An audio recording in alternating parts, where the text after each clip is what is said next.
All right, welcome to The Explainer. Today, we're diving into something that kind of flips the script on how we usually think about achievement. We're all sort of wired to believe that success is all about finding that perfect external strategy, right? We're always looking outward. But what if the plan isn't the problem at all? What if real, lasting success comes from something way, way deeper? We're talking about an unseen internal architecture. Today, we're going to explore what our source material argues it actually means to build success from the inside out. It's the ultimate frustration, isn't it? You've got the goal, you've got the vision, you've downloaded the exact step-by-step guide. You start out with this absolute fire, totally ready to conquer the world. But then, somewhere along the line, it just unravels. The blueprint was flawless, but the building still collapsed. So what's really going on here? Well, the material we're looking at today offers a radically different perspective on why this keeps happening.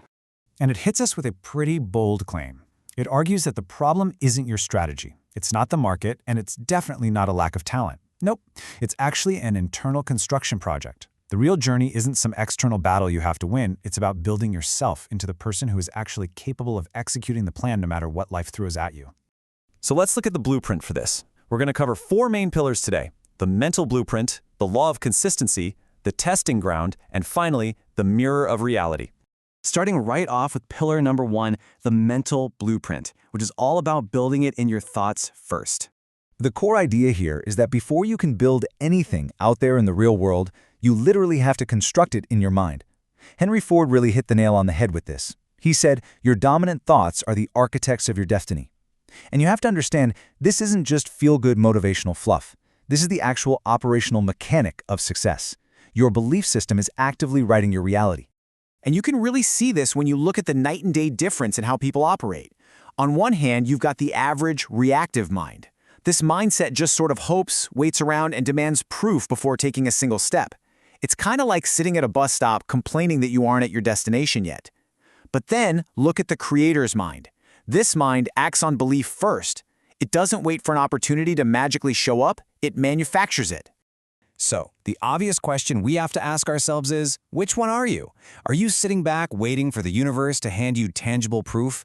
Or are you the one out there generating that proof through decisive action? Because, let's be honest, an internal vision that just stays internal is nothing but a daydream. You have to force it out into the real world. Which brings us to pillar number 2, the law of consistency, or how we actually turn those thoughts into reality. Because, look, a mental blueprint is absolutely useless if you never actually pick up a hammer. And this is where so many of us get tripped up. We wait around to feel motivated.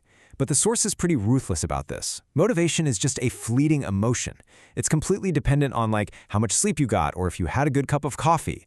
Discipline, though, that's an unbreakable commitment to your future self. It moves no matter how it feels today.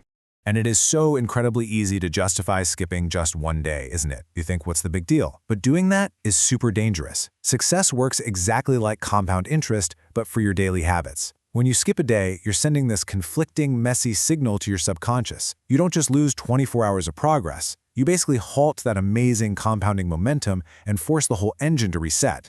So to protect that momentum, you have to build and obey your own structure. The source material lays out 4 simple, non-negotiable rules for your daily routine. 1, wake up on time so you take immediate control of your day.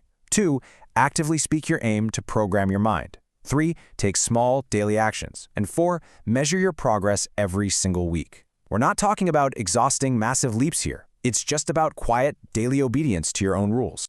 Because let's face it, the world doesn't really care about a single brilliant burst of effort. We've all seen someone sprint for a week, post all about it online, and then completely burn out. The universe responds to the person who just shows up day after day, week after week. Consistency is quite literally the only language it understands and rewards. All right, moving on to pillar number 3, the testing ground. This is where we stress test the building. Now, this is the phase most of us will do absolutely anything to avoid. But we need a serious mindset shift here. When you hit a wall, or you're dealing with failures and long nights of doubt, you aren't being punished. Pain is actually preparation. It's a forge, and it's specifically designed to build a character that's strong enough to hold up the weight of the success you're chasing. And history backs this up objectively. The text points out this undeniable shared pattern. The crushing always precedes the calling. Look at Joseph, literally thrown into a pit before he ended up running a nation. Moses was a forgotten shepherd for 40 years. David was hiding in caves long before he ever wore a crown. The pattern is crystal clear. Extreme hardship is basically a mandatory crucible for greatness. The whole architectural purpose of this friction, it purifies your motives. It completely strips away your pride and leaves you with a humble, deeply tested heart. Because think about it. If you build a massive skyscraper on a weak, untested foundation, the whole thing comes crashing down. Hardship just makes absolutely sure you're standing on solid rock before the penthouse goes up. Which leads us perfectly to our fourth and final pillar, the mirror of reality, the finished structure. When you finally combine that creator's mindset with unbreakable consistency and a forged character, you reach this incredible realization. We spend so much of our energy demanding things from the world, but the world acts like a giant mirror. It doesn't just give you what you want, it simply reflects exactly who you are. The real work was always just building yourself internally into the natural match for the reality you wanted externally. So to recap this whole incredibly powerful journey, it's an intentional internal process. You build your mind to create the blueprint. You follow the process daily to actually construct the frame. You let pain forge your character to stress test the building. And boom, you become a permanent foundation. Success isn't some fleeting target you're desperately chasing anymore. It naturally becomes an extension of what you meticulously built in private. It all boils down to a simple daily choice. Look around you. The world you see, the achievements you really admire, they were built by people who completely refused to skip this internal work. They embraced the discipline, the pain, and the process. The unseen architecture is what holds up all those visible triumphs. So, the only question left to ask yourself today is, will you join them? Thanks for watching this explainer, and keep building.